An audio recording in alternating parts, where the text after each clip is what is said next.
celebration of the life of John Raymond. We'd like to welcome all you family and friends that are here this morning. And we'll start our program off with a reading of the obituary. And Brother West has the privilege of reading that for us, and so we'll invite him to the platform.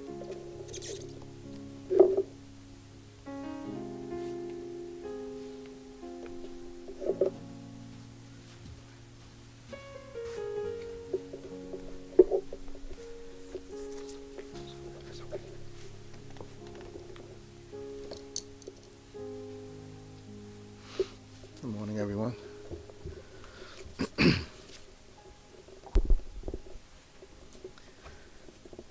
John V. Raymond was born on August 1st, 1937 in Brooklyn, New York. He was the second of two sons born to Leola and John K. Raymond and was the younger brother by 3 years to Ronald Raymond. John enjoyed his early childhood in Brooklyn Heights, very close to the iconic Brooklyn Bridge. During his early childhood, he formed some of his closest friendships and longest-lasting bonds. Most notable among these friends were Lee and Moses Pedro, and with whom John remained in contact for more than 70 years. The closest of John's early kinships was with his first cousin, George Lewis. The two did everything together during their childhood and teen years. Legend has it that their escapades included reading original versions of DC Comics, issue 1 of both Superman and Batman, before disposing of what would have become highly valuable collector's items into the East River below the bridge. After high school, John entered into some of the most treasured years of his life when he joined the U.S. Army as a paratrooper in 1954. For most of his Army tenure, John was stationed in Germany. There he learned to ride a motorcycle, which remained a favorite activity of his past the age of 70. John received an honorable discharge in 1957. After returning to New York, John was employed by the New York State Department of Labor in Manhattan, where he would meet and begin his pursuit of the love of his life and his eventual bride of 61 years, Beverly Benson. During their whirlwind courtship, John was quickly embraced by Beverly's considerably large family. Shortly before their marriage, John began his career with the New York City Metropolitan Transit Authority, where he would serve as a bus operator for nearly 30 years until his retirement in 1989. At the MTA, John formed more lifelong friendships. Most enduring were the friendships with Milton Weston, Richie Austin, and Bill Ruffin. Beverly and John married in July 1960 and settled in Crown Heights, Brooklyn. A little over a year later, John and Beverly welcomed their older child into the world, Chet, who was born in November 1961. In 1967, the Raymonds relocated to Rochdale Village in Jamaica, Queens, which would be their home for the rest of John's life, more than 50 years. Shortly after moving to Rochdale, Beverly, John, and Chet would welcome the fourth and final member of their nuclear family, Allison, who was born in August of 1968.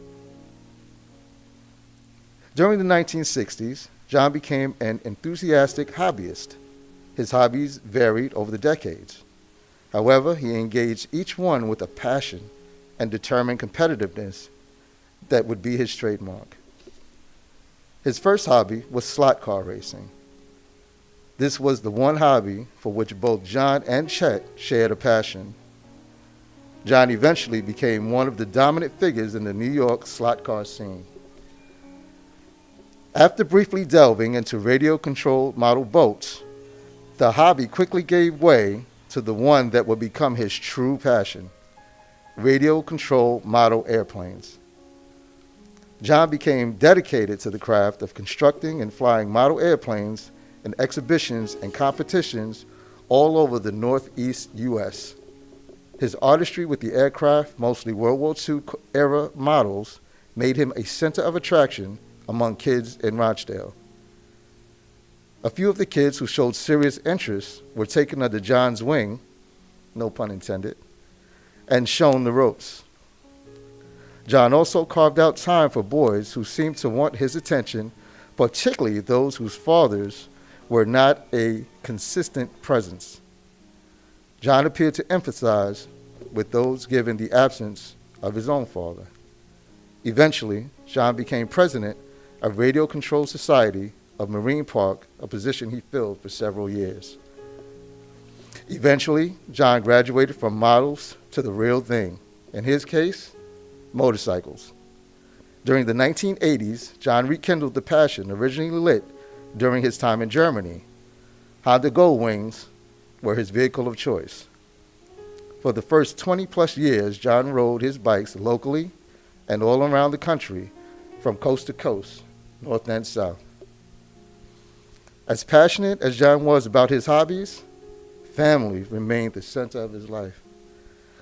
Over the years, he was known to arrive unannounced at Pauline and Bill's, Beverly's aunt and uncle's place in East New York. Beverly's cousin Larry was an ongoing motorcycle companion. He enjoyed summer weekends on Long Island at Lois and Johnny's. He had close connections to every segment of this huge family. Parties at Joni and Lefty's, stop-ins at Simone and Jimmy's, summer weekends at Liz and Ray's. However, no tradition was more enduring and anticipated than twice per year visits to Joyce and Dick's in Norwalk, Connecticut. During his later years, John looked forward to his weekly outings with his buddies Wesley and Milton for lunch and other fun activities. Ultimately, in 2005, the family member who made the Raymonds complete, Valeria, Chet's daughter, entered the family. There couldn't possibly be a more adoring grandpa anywhere than John. At first, he was very careful around the infant Valeria. Then, as she reached the toddler stage and beyond, he enjoyed playing and interacting with her. At an advanced age, John would travel far and wide to be part of the major events in her life. John even taught Valeria to play table tennis, which she now plays varsity for her high school. And once again, John would ingratiate himself to another family, the extended family of Maria, Valeria's mom. He instantly became a popular and welcome figure with the rest of Valeria's family.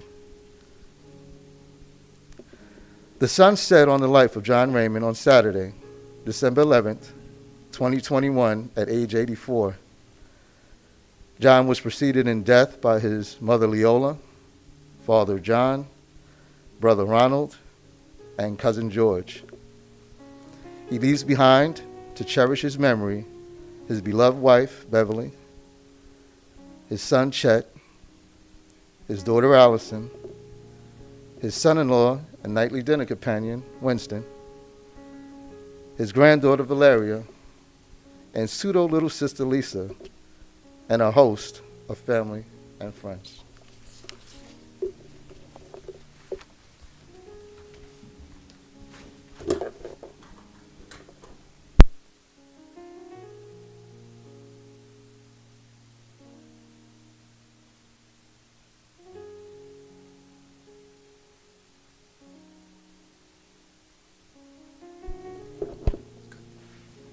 We want to thank you, Brother West.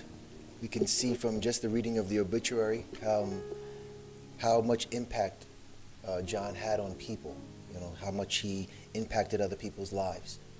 And so in our program now, we're going to talk about what hope we have for the future. And so we'll invite Brother Perry to the platform to give our funeral discourse.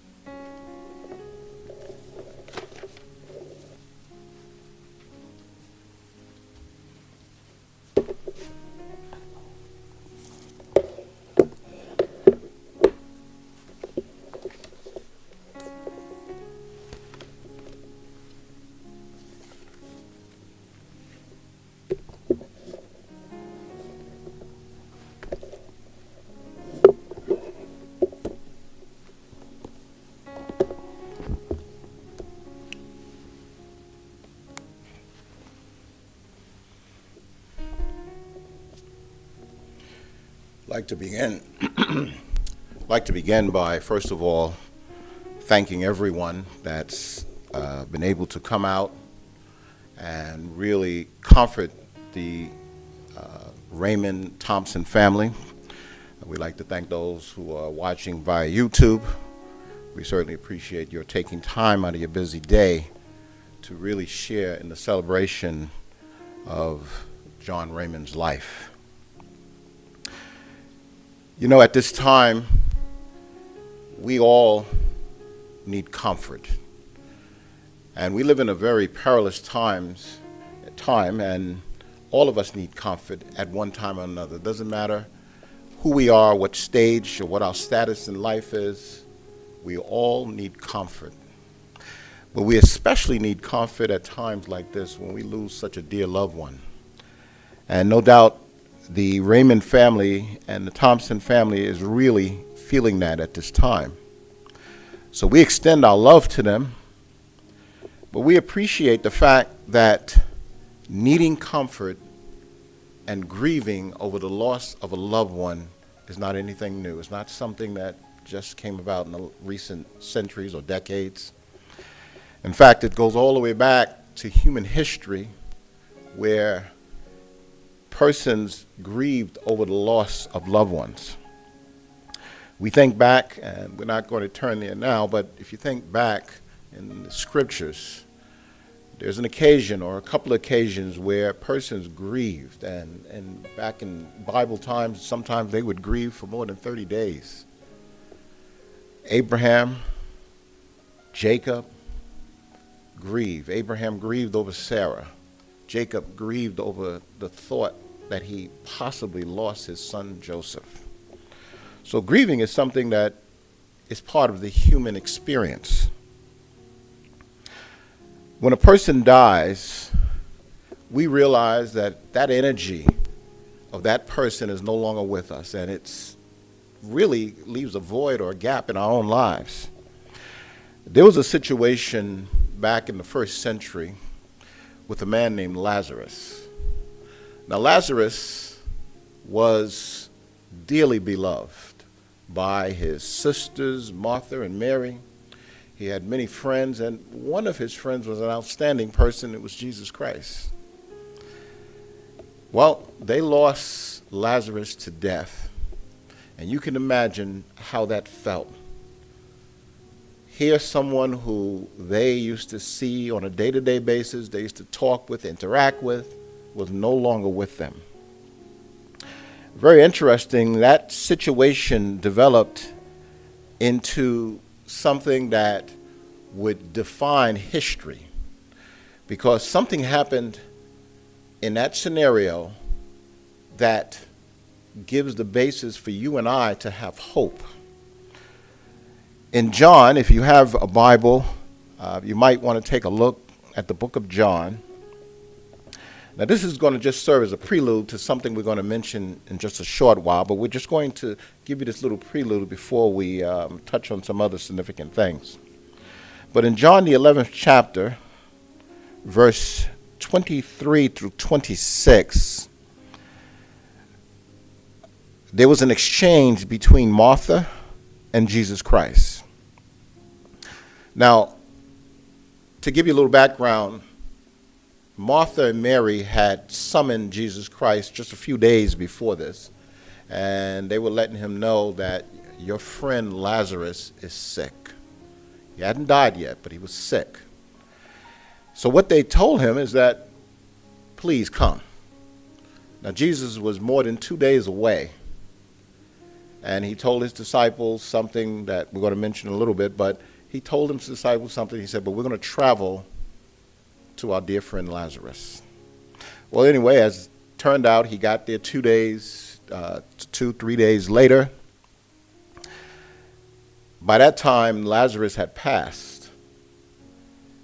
Martha, in verse 21, and you can imagine the grief she felt, just like the Raymonds are feeling right now. You can imagine the grief she felt when she said to Jesus, Lord, if you had been here, my brother would not have died. Now, Jesus Christ, knowing the outcome of this whole situation, said to her, "Your brother will rise." Well, Martha said to him, "Well, I know my brother's going to rise on the last day." You see, and that kind of helps us out too as we deal with this very difficult time, because she says, "I know my brother's going to rise on the last day." Well, the last day she was talking about is the future resurrection. And that's something that we hold to, and it's something that gives us hope. And we'll talk more about that. But she said, "I know my brother is going to die, is going to rise on the last day." Jesus said to her, "I am the resurrection and the life. The one who exercises faith in me, even though he dies, will come to life." Very encouraging. But we were talking about the grief that you and I feel when things like this happen, when we lose a loved one such as John. In verses 33 to 36, a very interesting thing happened. Jesus Christ, who knew the outcome of this whole situation, he knew it. It wasn't like he was wondering how things were going to, he knew how things were going to turn out. In verse 33, and you can imagine as they led him closer to the burial tomb, people were just overcome with grief. They were crying and their shoulders drooped. They were just sad.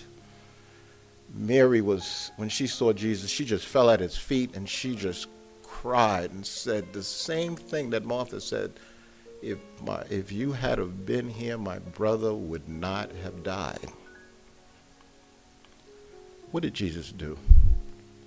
The only one of only two perfect men that have ever walked this earth. What did that perfect man do? Verse 33 says, when Jesus saw her weeping and the Jews who had come with her weeping, he groaned within himself and became troubled. Verse 35 says, Jesus gave way to tears. So grieving is really a part of the human experience. I feel it, you feel it. It does something to us. It causes us to really reflect. But when we think about death, we realize that our God, Jehovah, is a God of wisdom, justice, love, and power. And being that he is that, he gives a hope for every human who have lost someone in death. Death was not a part of God's original purpose. When he created the first two human beings, Adam and Eve, death was not part of his plan. In fact, he wanted them to live forever, fill the earth. That was his goal. There was no original mention of death in regards to them as long as they were obedient. But interestingly, things changed. It wasn't God who introduced death into mankind's scenario. It was Satan and Adam and Eve. You see, God had given Adam very explicit instruction.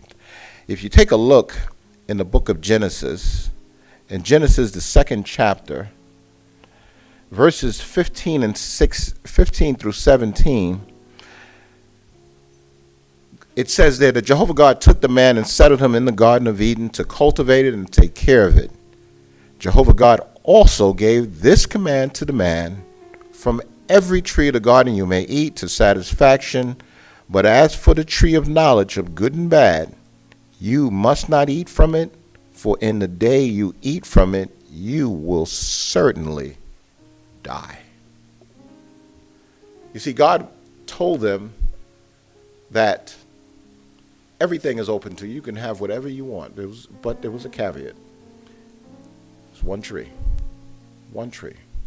not multiple, one tree. And God had the right to set that stipulation, just like any of us, anything we create, we set the stipulations. Even parents do that with small children. They may tell their child, give them certain restrictions, and the child is not to disobey that. God, even in a more important way, could tell Adam and Eve that. He told them that as long as they obeyed him, they would live forever. But the only thing that would introduce death is disobedience. They were disobedient, and death was introduced into mankind's experience. Now, you and I may ask the question, well, if that was the case, if Adam did sin and he did introduce death, why do you and I have to pay? We had no part in this. We were not even alive. We weren't even a thought. We didn't know that there wasn't even a chance that we could have been born. We don't know how things could have turned out. Why do we have to pay? Well, it's a simple thing that's basically known as genetics. God created Adam and Eve, and Adam and Eve sinned before they had children. Now, sinning before they had children means that they became imperfect. They no longer had the ability to live forever. There was nothing else they could do but pass on that same imperfection to you and I. Because as Acts 17:26 tell us that he made out of one man all nations of men. So it doesn't matter what people say. We know there's a lot of back and forth about ethnicity, nationalities, cultures. But the bottom line is we're all one family. We are all one family. And Adam and Eve introduced death into our family, and that was our future because of Adam and Eve. But as we mentioned earlier, that what we talked about was in terms of the Jesus Christ, and we said that was just a prelude about him talking about the resurrection. We're going to talk a little bit more, and this is what we're going to base our discussion on, because really, when we think about the resurrection is what gives you and I hope. But before we do that, just one other point we'd like to cover is the fact that when we think about death, sometimes we wonder, well, just what happens at death? And it's interesting, if you go and Google death, you'll find a lot of definitions and explanations for death. Some of them are quite comical, but as you read, you realize that a lot of people don't have a clue as to what death is. But the Bible gives us a very clear explanation of death. In the book of Ecclesiastes, the 9th chapter, we're told what death is. Ecclesiastes 9:5 and verse 10. First of all, it says, "For the living know that they will die, but the dead know nothing at all, nor do they have any more reward, because all memory of them is forgotten." Verse 10, "Whatever your hand finds to do, do with all your might, for there is no work, nor planning, nor knowledge, nor wisdom in the grave, where you are going." So there it tells us very clearly that when a person dies, they cease to exist. But we look at that and we realize that while painful as that is to us, it also is comforting. Because we know that when a person ceases to exist, and as the Bible says, there's no activity amongst the dead, we know they're not suffering. And sometimes our dear loved ones may suffer before they die.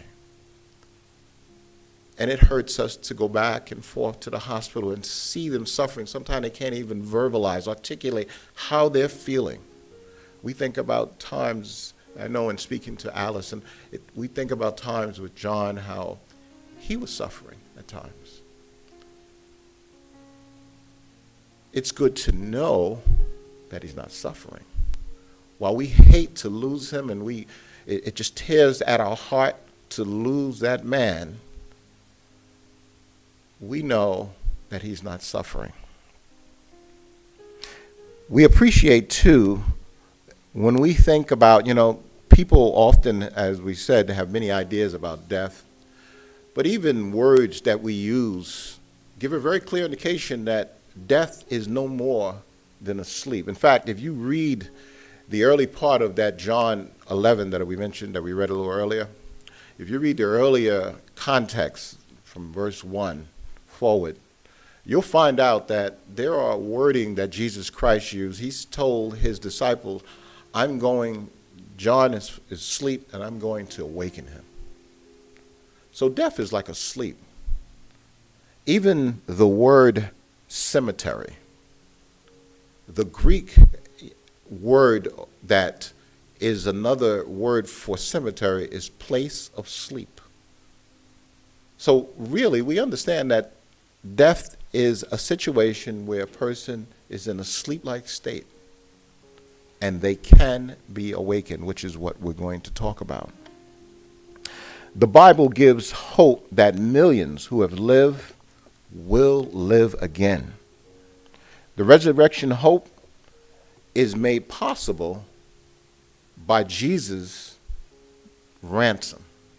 That's the guarantee. Our God, who is faithful, gave us a guarantee. When he told us that there would be a resurrection, he backed it up with the guarantee. In fact, if you turn in your Bible to the book of Matthew, in Matthew the 20th chapter, in Matthew 20th chapter in verse 28, we're told, just as the Son of Man came not to be ministered to, but to minister and to give his life as a ransom in exchange for many. So God backed it up. He was telling us that we were all sinners. Adam sold you and I to slavery. There's nothing that you and I can do, anything. We cannot redeem a brother. But Jesus Christ came, part of God's guarantee that there would be a resurrection. You see, he took on our sins. Perfect man, sinless, took on our sins. And now you and I have the opportunity to live forever based on the ransom sacrifice. What a loving arrangement by God. That was God's arrangement so that you and I would be able to see our loved ones. We'll be able to see John Raymond again. And I was just reflecting on John because I remember some years ago, I was in Rochdale. I was on the other side of Rochdale and over by Key Food. And it was a nice sunny day.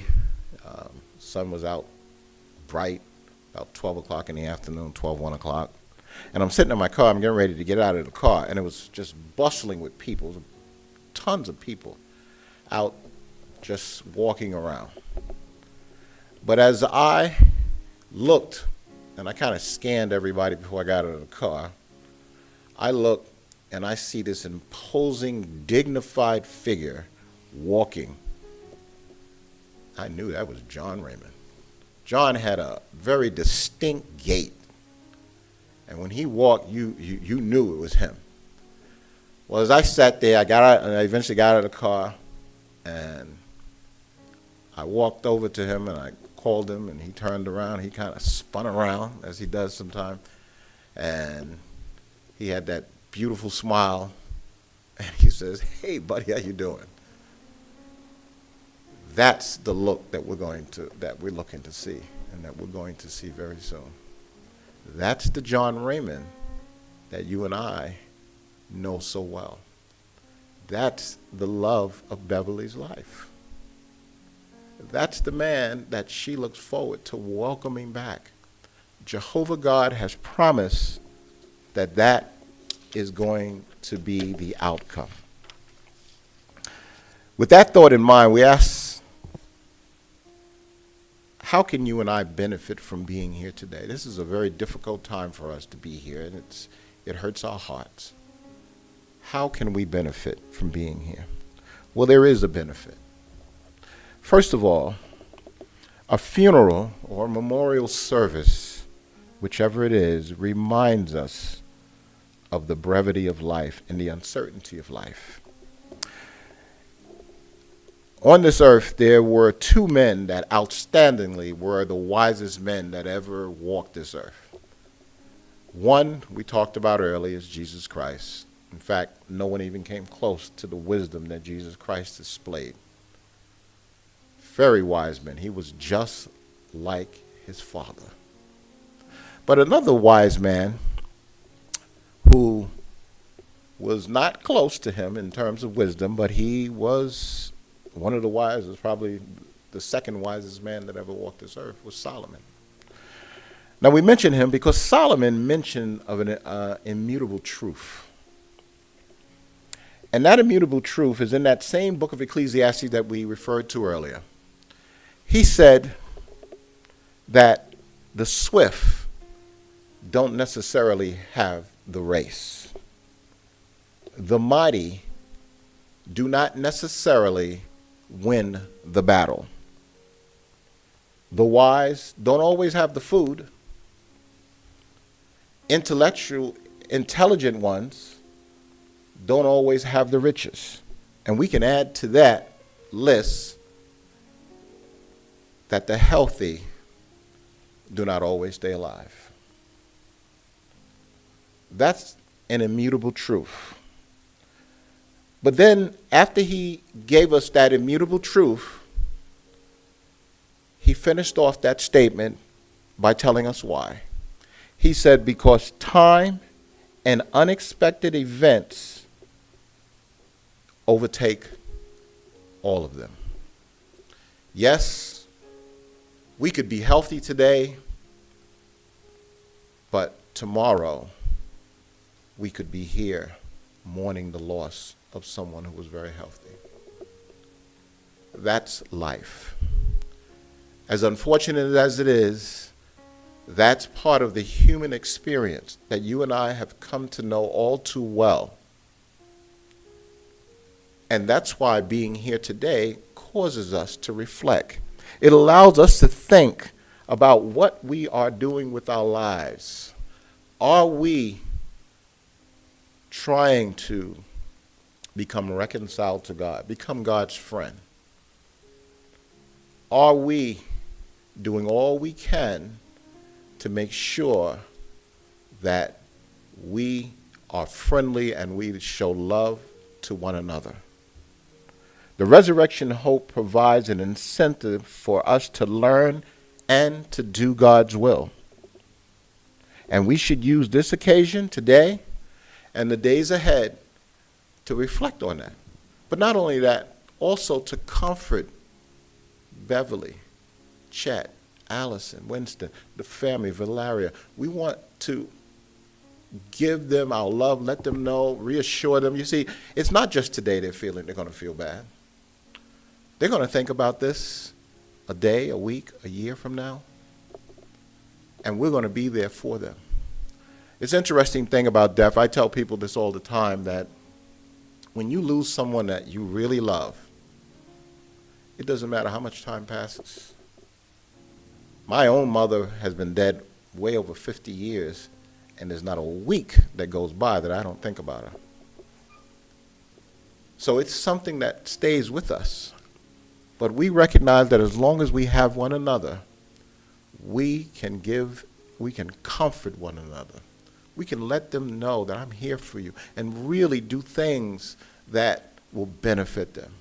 You see, not just mere words of, okay, let me know if I can do something. No, we jump in there and we let them know, let me take care of that for you, because they're going to need this. We prayerfully look to Jehovah to give us the needed strength until he provides a very permanent and lasting relief, the resurrection. So again, on behalf of the Raymond and Thompson family, we'd like to thank all of you for being here today and really showing your love to the family, letting them know that you really appreciate the cards, the gifts, the words of encouragement. They appreciate that. So at this time, we'd like to, we're going to close in prayer, but then we're going to turn over, we're going to sing a song, and we'll turn the balance of the program over to Brother Silvers, Mark Silvers, and then he'll introduce the balance of the program. So please join me in a prayer. Our kind Father Jehovah, as we approach you at this time, it's with heavy hearts that we come to you and we thank you for the God that you are. We love you so much, Jehovah. We know that you're there for them, you're going to comfort them, and you're going to continue to shelter them under your wings. So we thank you.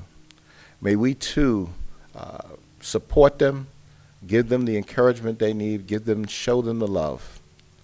We thank you so much, Jehovah, for all of these blessings. We thank you for your Son, because we know without his ransom, none of this would be possible. So we thank you so much for this. We say this asking you to please forgive us for our sins and allow us to reflect on our lives. We say this through him, Jesus Christ. Amen. At this time, we're going to turn the program over to Brother Silvers as he introduces a song.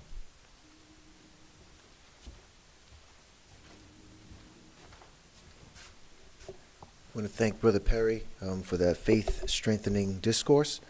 And now we're going to sing a song number 139, which is taken from Revelation chapter 21, verses 1 through 5. And I think we have the read sheets for you. If you need one, we'll get it to you. But we're going to start by singing that song. The song is entitled, See Yourself When All Is New.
concludes this part of our program, and now we'll invite Chet to the platform to take us through our next part.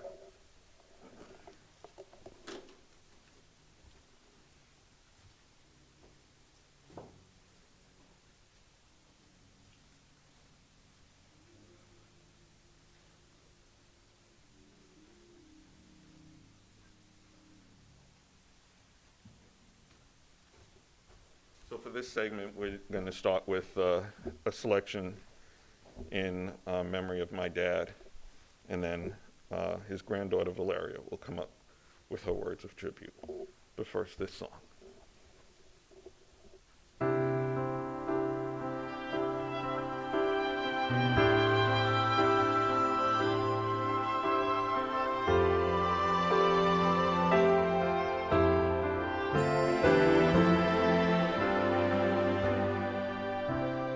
Oh, we never know where life will take us. I know it's just a ride on the wheel, and we never know when death will shake us, and we wonder how it will feel.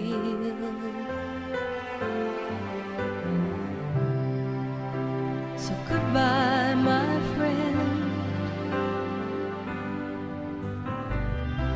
I know I'll never see you again, but the time together through all the years will take away these tears. It's okay now. Goodbye, my friend.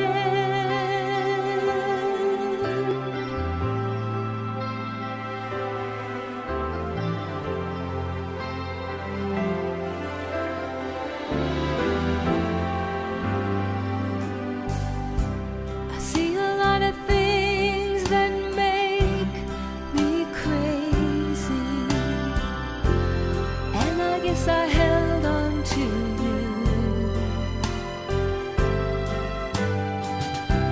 You could have run away and left, well, maybe, but it wasn't time, and we both knew.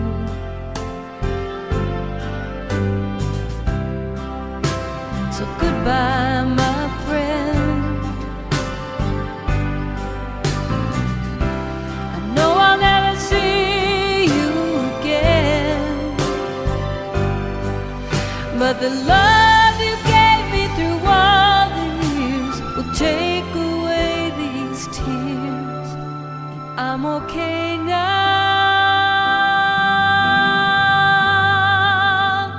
Goodbye, my friend. Life's so fragile and love so pure. We can't hold on, but we try. We watch how quickly it disappears, and we never know why.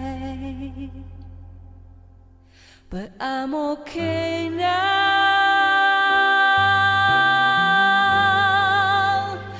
Goodbye, my friend.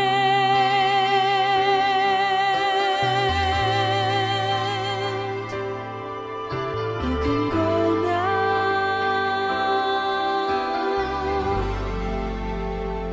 Goodbye, my friend.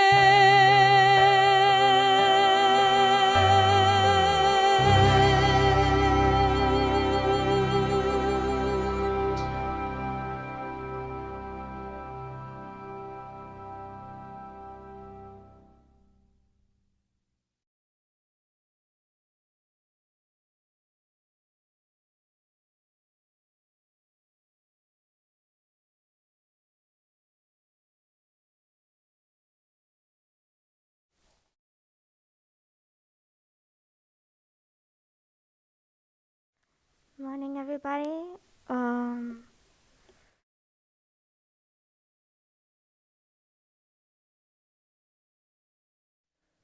John John Raymond is my grandfather. I will be reading Maya Angelou's When Great Trees Fall poem.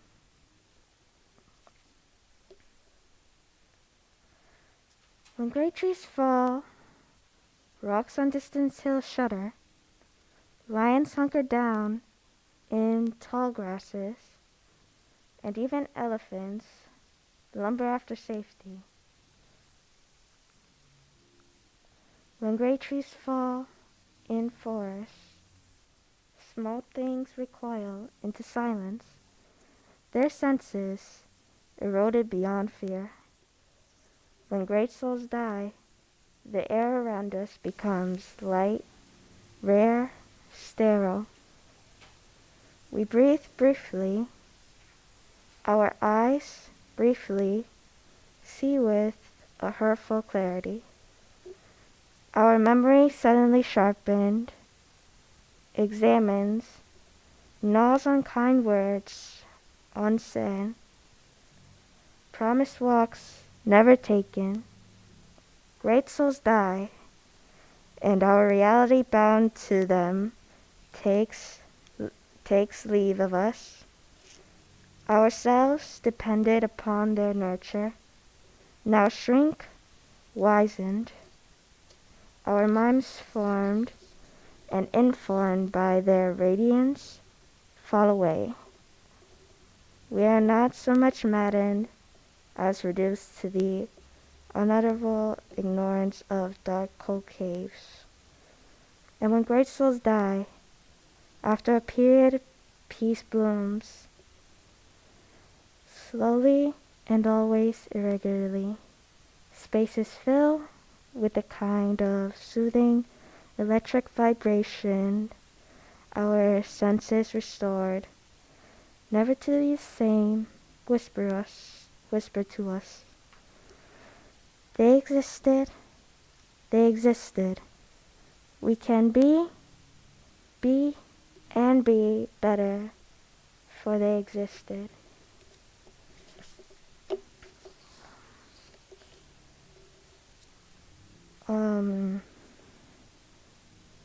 Some of my favorite memories of my grandfather are one of my favorite memories are when we took a trip upstate with my grandfather, my Aunt Allison, my grandmother, and my father. We went down into a basement, and there were all sorts of games that we would play down there. From table tennis to table soccer and something I used to call when I was younger punch buggies. And when I asked Grandpa if he wanted to play any games, he told me. I asked if you felt like table soccer, and he told me, "Nah, table soccer's not my game. Come, let me show you how to play table tennis." So, for a couple of minutes down there, we played as I hit the ball softly with my tennis racket. He hit at the same speed, and that was the trip down upstate. Another one of my favorite memories was whenever we would be building models of different dinosaurs. Whenever I tried to carpent out the dinosaurs, he said, "Valeria, why are you doing this? You're gonna get a splinter." I can do this. I'm good with craftsmanship. So he took the lead as we would build the dinosaurs. And we would also draw different figures of the dinosaurs, as well as also drawing people. I remember when I tried to draw Grandma for the first time, he said, "Didn't Grandma have a mustache?" So that those were some of my favorite memories with my grandfather. And I love you, Grandpa, as well. Thank you.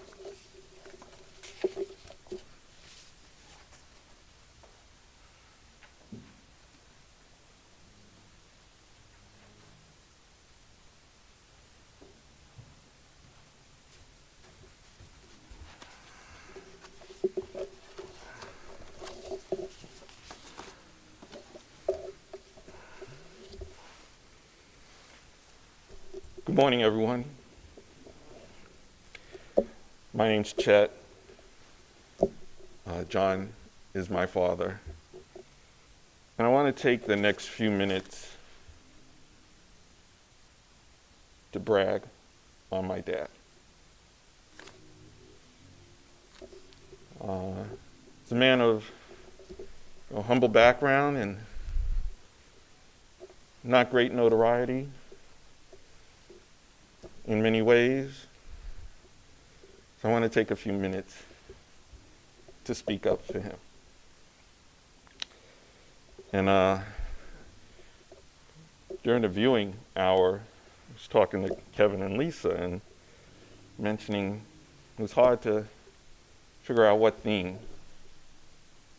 to speak to because there were so many choices that my dad and his humble greatness presented. So ultimately, I picked one, and it is that John Raymond is a good man and a darn good father. So at the end of a 84-year life, what greater tribute could the community pay my father than to say simply that he was a good man? And there's more to that than simply being a nice guy. There's a depth and a substance to his nature that elevated him to being truly a good man. And as his son, I'm going to take that tribute a step beyond that. More than a good father, a father that does what he's supposed to do, I'm going to say my dad was a darn good father. And there's a depth and a substance to his parenting that garnered that title, at least from me. And so in an effort to convey that substance of my father, that is how substantial he actually was, I'm going to take a couple of minutes to take you back to the start he had in life. And this is an aspect of his journey that he always kept quite private. My dad was born into poverty to a mother who had recently relocated to the mainland from the U.S. Virgin Islands, and to a father, a Malaysian immigrant, who had just come to the U.S. and to New York in recent years. And my dad's father was only briefly a presence in his early life before abandoning the family. So my dad's life began without a fatherly influence, with a mother who couldn't be but so attentive because she worked multiple jobs to support the family. And so my dad and his brother often were left to fend for themselves. And so, as could easily be predicted, in his early years, my father took some foreseeable missteps as he precariously navigated his way to adulthood. Further, there was adversity thrown at my father during his childhood that really discretion doesn't even allow me to describe. But suffice it to say, it's a challenging early part of his life. And so I'm taking the time to share that background to really give you an idea, or a better idea, of how remarkable a job he did once he became a father himself. And my appreciation for this, for how amazing job he was doing as a father, crystallized in my own mind back in 1984. I was in my early 20s, and I heard a speech by Jesse Jackson. And this was back when Jesse was really reaching the heights of his national and global fame. And in this particular speech, his theme was breaking the cycle of pain and abuse in the black family. And in the speech, Jackson recounted how there's been a legacy of abuse handed down generation to generation in many black families. Most often, the abused grew up to become abusers. The abusive father created the next generation of the abused becoming abusers. And then Reverend Jackson said something that forever clarified who my father is. Jackson said, "It only takes one man in a lineage to take a stand and determine that the abuse stops with him." Quote, "I will be the last generation abused. However much generational propensity there is to be abusive, that will not be me." In that moment, I instantly knew Jesse was describing my father. So after enduring the childhood that he did, he put an end to it for our family. He declined to pass on any level of abuse to his children. So my sister and I grew up in a relatively normal, functional family with two parents. My mom, equally great. Let's not forget, right? My mom, equally great. So two parents present, and none of the dysfunction that had been visited upon him. So my father was the one man in his lineage who ended the cycle of pain. So as I reflected on that, I realized by that time I had already graduated college. By my informal and scientific poll, I was making a bit more than $10,000 beyond anyone else in my graduating class. And I was already planning my first international vacation. And all of those things were outside of my father's grasp, possibly outside of his imagination at the same age. And what was the difference between me and him?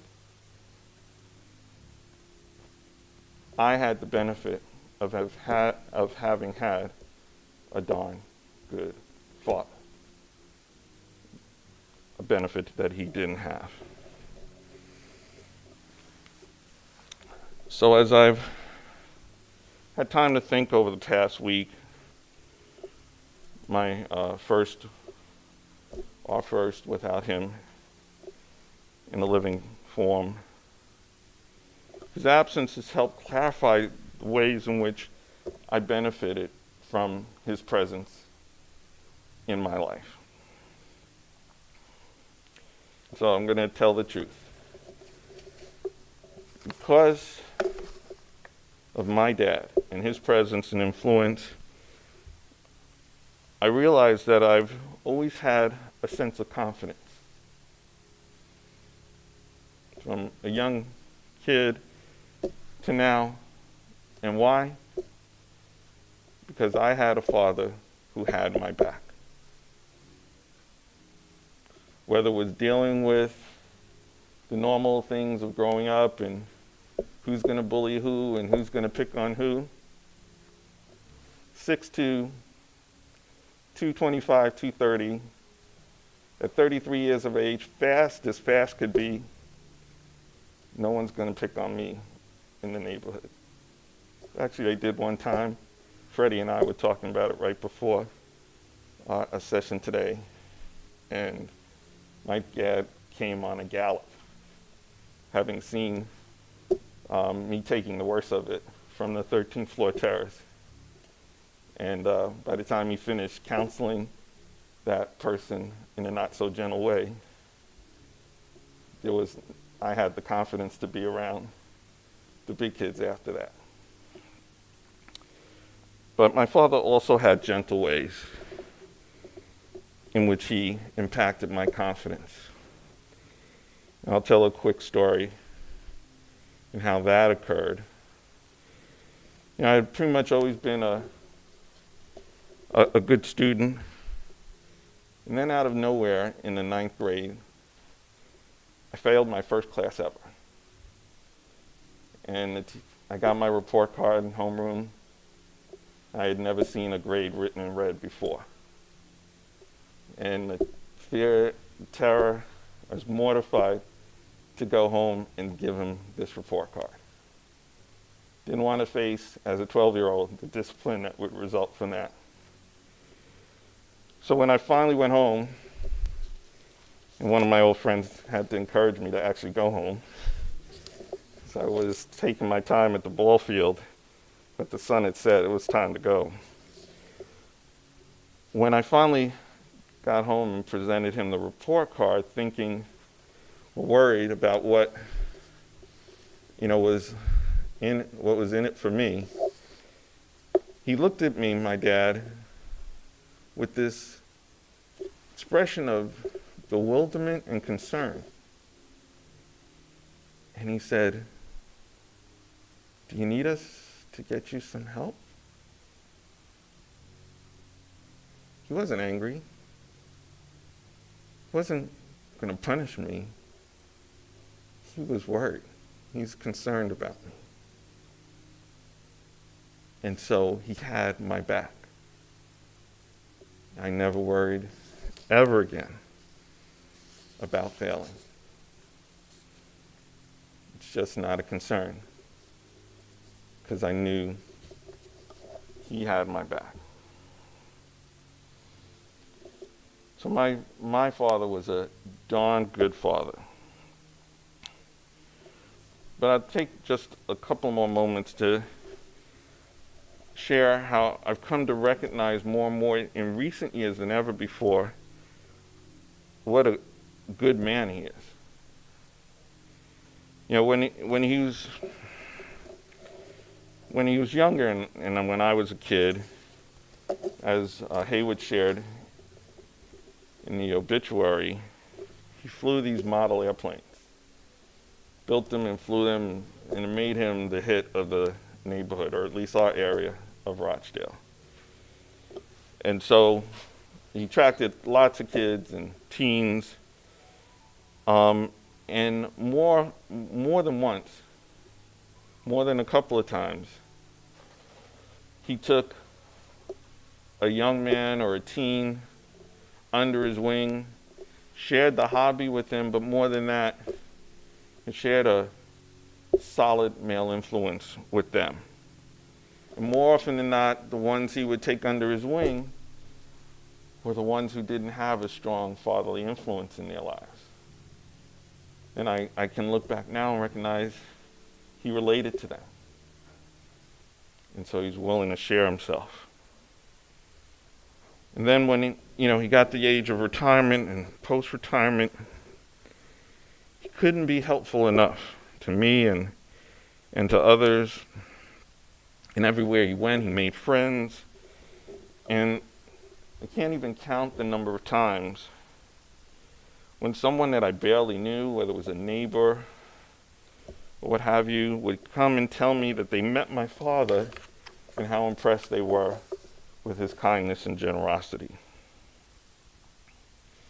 And so over the last 12 days, since December 11th, when I've informed people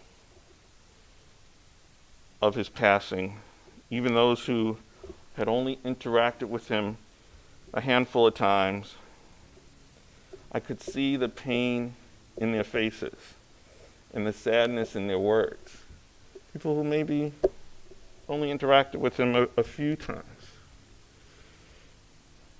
My dad had connected with these folks and touched their lives in just those few interactions. So yes, as Valeria says, a big tree has fallen. My dad, John Raymond, was a good man. He was a darn good father. His life was more substantial than he realized. He ended generations of pain and set the foundation for generations of success and happiness. If you doubt that, check out his granddaughter. He connected with people. He connected with people wherever he went. I'm proud of my dad. And now we'll have a video tribute to John Raymond.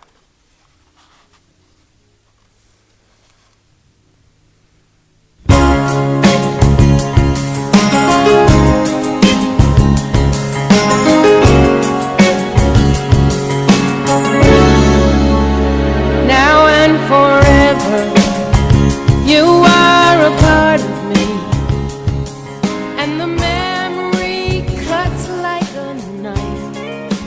Didn't we find the ecstasy? Didn't we share the daylight when you walked into my life?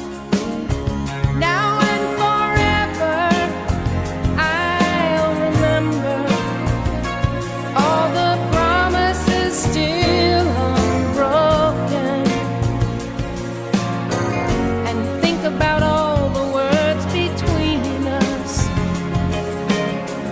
that never needed to be spoken. We had a moment, just one moment, that will last beyond a dream, beyond a lifetime. We are the lucky ones. Some people never get to do all we got to do.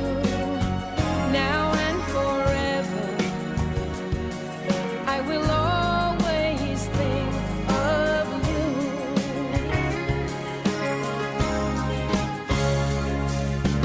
Didn't we come together? Didn't we live together? Didn't we cry together? Didn't we play together?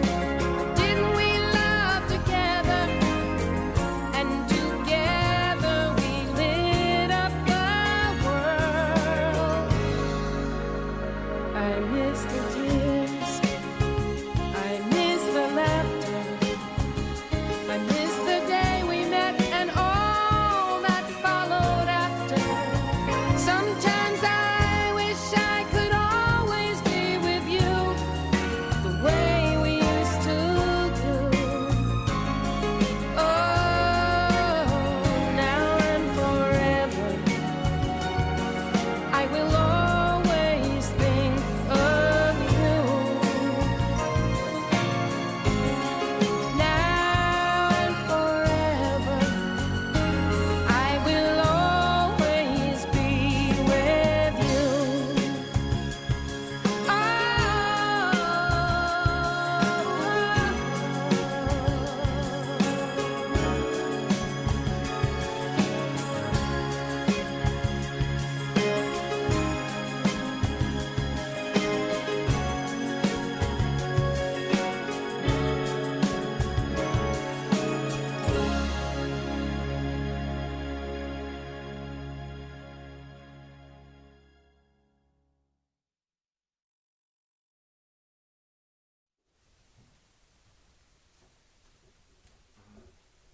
So that's going to complete the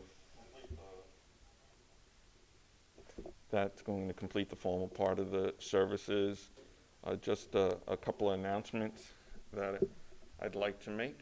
For those of you who are here in the room, we're going to have a repast available, luncheon at a restaurant in Forest Hills, Agora Taverna, and there's paid parking right across the street, metered parking all around it.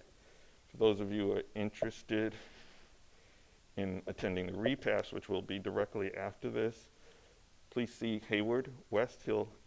Hayward, who read the obituary, he has the invitations for the repast. Directly after this, we will be headed to Calverton on Long Island, where the military ceremony for my father, a veteran, will take place, and his interment. So those who'd like to follow the caravan are welcome to do so. And wanted to simply mention that at the J. Phillips website, right, there is obituary to my father available. And so especially for those of you who joined us on YouTube, and we're really appreciative of all of you taking the time to join us online, either during the live stream or during the recording over the next 24 hours. We'd like to know you are out there, so feel free to go to the website. And what's the formal name of the funeral home? J. Phillips? J. Foster Phillips, excuse me. J. Foster Phillips Funeral Home is an online obituary for my father. Feel free to sign in, share your thoughts, or simply let us know you've been there. We really appreciate your presence. I think that's everything, correct? All right, so at this point, those of you who'd like to step forward to view my father one more time, feel free. Online, we're going to take a close-up of my father's remains at this point. We wanted to give you an advance notice of that for those of you online, so you have a choice if you'd like to turn your attention away, at least visually. If that's not your preference, that's fine. We'll take a 2-minute close-up, and if you refocused in 3 or 4 minutes, if your choice is not to view, that would be fine. Otherwise, thank you, everyone. Thank you for sharing this day with us.